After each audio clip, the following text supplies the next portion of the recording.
हे मिक्सर मधनं बारीक करून घेतलेलं आहे. काय करायचं पहिल्यांदा? प्रथम आपल्याला तूप घ्यायचं आहे आणि तुपात हे भाजायचं आहे थोडं. बरं. 2 चमचे तूप. ओके. वा, ही खीर म्हणजे फारच पौष्टिक आणि फारच अप्रतिम आहे. कारण याच्यात विटॅमिन साठी हे सगळं आहेच आहे, शिवाय तूप पण आहे साजूक. ड्रायफ्रुट्स, तूप आणि केशर हे सगळं टाकून याला खीर मध्ये आपल्याला बनवायचं आहे. ही दिसताना बाकी खीर सारखी नाही दिसत, ही पातळ खीर होते. ही थोडी घट्ट जाडसर येतं, पण याची टेस्ट खूप चांगली असते. हे झाल्यावर आपल्याला पाणी टाकून शिजवायचं आहे थोडं. बरं, ठीक आहे. अजून थोडं, म्हणजे हा रवा आहे हा बुडेल एवढं पाणी वापरायचं आपल्याला. अजून थोडं. हा बस. हे जे आहे ते मिश्रण भिजेपर्यंत आपल्याला पाणी याच्यात घ्यायचं आहे. हां, बरं, ठीक. आणि 5 ते 10 मिनिटांमध्ये ह्या शिजायची जी प्रक्रिया ती कंप्लीट होते. बरं. त्यानंतर आपल्याला दूध टाकून जे काय अजून राहिलेला मऊसरपणा जो आणायचा आहे तो दुधामुळे जास्त येणार. दूध टाकल्यावर परत त्याला आपल्याला होऊ द्यायचं आहे. बरं, ठीक आहे. आता हे झालंय व्यवस्थित, पाणी त्यातलं आटलंय. दूध घालूयात आता? हां, याच्यात दूध घालायचं. किती लागणार आहे? एवढं लागणार आहे, 250 ते 300 ml दूध हवे त्याला. बरं. आणि तुम्ही म्हणालात तसं पाणी आटता आटता आपण जे त्याच्यामध्ये घातलं होतं ना भरड, ती सगळी अशी फुगून आली आहे बघा. आता ती ह्या दुधामुळे ती मऊ होणार आणि थोडंसं त्याला दाबून हे करावं लागतं. त्याच्या गाठी सगळ्या गाठी मोकळ्या करून थोडं अजून शिजू द्यायचं त्याला. ही तयार झाल्यावरच आपल्याला गार्निशिंग साठी बाकी सगळं टाकायचं. फक्त ही जी वेलची साखर आधी, हा वेलची पूड आणि साखर शिजतानाच आता टाकलं तर चालेल. ओके. आणि ही वेलची पावडर. हा, वेलची पावडर अजून टाकाल थोडी. ही खीर अशी छान घट्टसर होत असेल ना? हा, अतिशय घट्ट आणि मऊ छान लागतं ती. बरं, ठीक आहे. आता याला उकळी यायला लागली आहे. हां हां. काय करणार आहेत आपण पुढे आता? आता आपल्याला फक्त ड्रायफ्रुट्स टाकायचे राहिले. म्हणजे ही भरड का हे अख्खे ड्रायफ्रुट्स? नाही, ही कापलेले ड्रायफ्रुट्स आहे. हे मात्र आपण खूप घालूयात बरं का मॅडम? अर्धे टाकायचे आणि अर्धे आपल्याला बाउल मध्ये काढल्यानंतर. बरं, ठीक आहे. म्हणजे अर्धे थोडे शिजवायचे, अर्धे थोडे कच्चे. ठीक आहे. वा वा, विटा खीर हे नाव सुद्धा अत्यंत सुटसुटीत आहे आणि नावातच त्याचं नेमकं काय मर्म आहे त्या खिरीतलं ते कळतं आपल्याला. बरोबर. आता आपल्याला हे झालेलं आहे, आता बाउल मध्ये काढायचं आणि गार्निश करायचं. ठीक आहे, मग आपण ह्याला गार्निश करून घेऊयात, बाउल मध्ये काढून घेऊयात आणि तोपर्यंत प्रेक्षकांना वेळ देऊयात साहित्य आणि कृती लिहिण्यासाठी. कळलं तुम्हाला विटा खीर नेमकं काय आहे? खूप हेल्दी असा हा प्रकार आहे.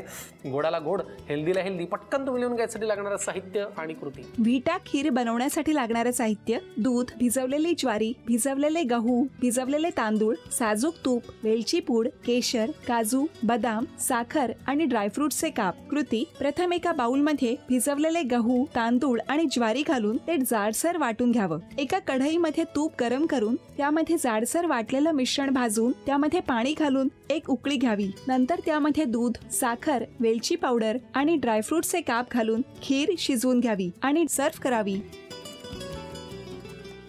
कसुरी मेथी पनीर. कसुरी मेथी पनीर. चला, मग याचं साहित्य पाहूयात आणि मग कृती करूयात. पनीर, दूध, कापलेला कांदा, ही कसुरी मेथी आहे. बरं. ही कॉर्नफ्लॉवर घेतलंय आणि हे मिरच्यांचे लांब तुकडे. बरं. आणि ही आलं लसूण पेस्ट आहे. बरं. तिखट, हळद, मीठ. अरे वा, लागणारं साहित्य म्हणजे अगदीच छोटंसं आणि सुटसुटीत आहे. म्हणजे हे तर काय आपल्या रोज घरात असतंच. कसुरी मेथी फक्त आपल्याला जर कधी कधी नसते ती आणायला लागेल. हा, कसुरी मेथी, कॉर्नफ्लॉवर या गोष्टी जरा ठेवायला लागतात. आणि पनीर. पनीर तेल घालायचंय. तेल लागणार. आता कांदा घालायचाय. बर. परतून घ्यायचा कांदा परतून घ्यायचा. झालं सगळं. बरं, अजून एक असा एक तर्क असतो, म्हणजे प्रत्येकाच्या बाबतीत तो लागू होईलच असं नाही, पण जनरली आपण जे क्षेत्र निवडतो, आपण जे काम निवडतो, तसा कुठेतरी मूलतः आपला स्वभाव थोड्याफार प्रमाणात असतो. तुमचं काम आहे एक तयार झालेली गोष्ट योग्य पद्धतीने कापणं, तिला एका सुसूत्रतेमध्ये बांधणं. तर तुम्ही स्वतः कशा आहात? म्हणजे फार परफेक्शन प्रिय आहात? तसं अजिबात नव्हतं खरं सांगायचं तर. म्हणजे असं परफेक्शन वगैरे माझ्यात बिलकुल नव्हतं. एडिटिंगला लागणारा पेशन्स माझ्याकडे अजिबात नव्हता. फक्त एक आहे की ह्या कामामध्ये ना अशी फार लोकांशी गिव्ह अँड टेक होत नाही तुमचं, की एक माझ्यात ते काम करायचं असतं, स्क्रिप्ट वाचायचं, आपल्या पद्धतीने एडिटिंग करायचं. जे बरोबर आहे, पण बाकी पेशन्स किंवा सुसूत्रता किंवा फार सुंदर ते बनवणं बांधणं असं काही माझ्यात नव्हतं. ते कामातच छान पद्धतीने उतरलं. ते आलं बाबा त्याच्यात. वा, आता तेच आपण जास्ती महत्वाचं आहे, कारण हो. निर्माते म्हणा, दिग्दर्शक म्हणा, तुमच्या कामामुळे प्रेक्षकांना एवढं छान काहीतरी पाहायला मिळतं. हो. पुढे काय लागणार? आता ह्याच्यामध्ये आपण आलं लसूण पेस्ट घालूया. बर. हे आलं लसूण पेस्टच्या ऐवजी आलं आणि लसणाचे बारीक तुकडे करून घातले तरी चालतात बरं का? बरं. हां. आता ह्याच्यामध्ये आपण हळद आणि तिखट घालूया. बर. थोडीशी तिखट. हां, तिखट बस. जर तिखट नाही घातलं तर याचा एकदम येलो कलर येतो आणि तिखटाने थोडासा रेडिश येतो. आता ह्याच्यामध्ये कसुरी मेथी घालायची आहे. बर. सगळी घाल. कसुरी मेथीचा ज्याला आपण म्हणता येईल दोहरा फायदा असतो. तिचा जो आता हे बघा लगेच आपण वास पण आणि फार छान वास येतो. बरोबर. बरं, जनरली हे पनीर बटर मसाला म्हणा किंवा पनीरच्या रेसिपी करताना प्युरी एक वापरायचं म्हणजे बरेच लोक वापरतात. ती टोमॅटो प्युरी असेल, कांदा प्युरी असेल किंवा अजून, तर तसं तुम्ही प्युरी काही वापरलेली दिसत नाही. नाही, ह्याच्यात नाहीये प्युरीची अजिबातच गरज नाहीये. नाही. आता ह्याच्यात आपण दूध टाकणार आहोत. बर. एक साधारण 2 कप दूध ह्याच्यात टाकायचं असतं त्या अंदाजाने. बर, ठीक आहे. बघा तुम्ही किती लागणार. हां, बघा अजून थोडंसं. बस पुरं. हां. आणि आता वेगळ्या बाउलमध्ये थोडं दूध घेऊन त्याच्यात कॉर्नफ्लोअर मिक्स करून टाकायचं आहे आपल्याला ह्याच्यात. बर, ठीक. कारण दूध फाटू नये म्हणून. दुधाने ते फाटतं ना. ठीक आहे. मला किती लागणार आहे सांगा. हां, थोडंसं दूध घ्या. बस बस. आणि त्याच्यामध्ये 2 चमचे कॉर्नफ्लोअर. बर. हां, अजून थोडं लागेल. हां, हे मिक्स करून एकत्र. बर. तुम्हाला आता एडिट करताना तुमचे असिस्टंट पण असतील ना? हो, माझी अख्खी टीम असते. म्हणजे आपण आता अख्ख्या टीमवर्क आहे हे म्हटलं तरी चालेल, की पूर्ण टीम मिळून हे सगळं काम करते. बर. त्याच्यात टाकलं तरी चालेल. वा वा वा. हा हा, तो रिचनेस ना मी आता म्हणजे जाणवतोय मला डोळ्यांना पण आणि दिसायला लागलाय. आता ह्याच्यामध्ये लगेच एक घट्टपणा आला. घट्टपणा येतो. मग बऱ्याचदा असं होतं की जर तुम्ही लगेच जेवायला बसलात तर ठीक आहे, नाहीतर थोड्या वेळाने ना हे असं थोडं आटून येतं, असं दाटतं, आळून येतं. हां, आळून येतं. ठीक आहे. तर मग अशा वेळी सर्व करताना थोडंसं पाणी किंवा दूध घालून ते गरम करायचं आणि मग सर्व करायचं. आता आपण वाट पाहणारच नाही होत. नाही, झालं की लगेच जेवायला बसायचं आपल्याला. आता पनीरचे तुकडे सोडायचे त्याच्यात. येस, हे आपण खूप घालूया आता भक्तीजी. हो, कारण मला हे फार आवडतं पनीर. मलाही खूप आवडतं पनीर. आणि आता चवीपुरतं मीठ घालायचंय.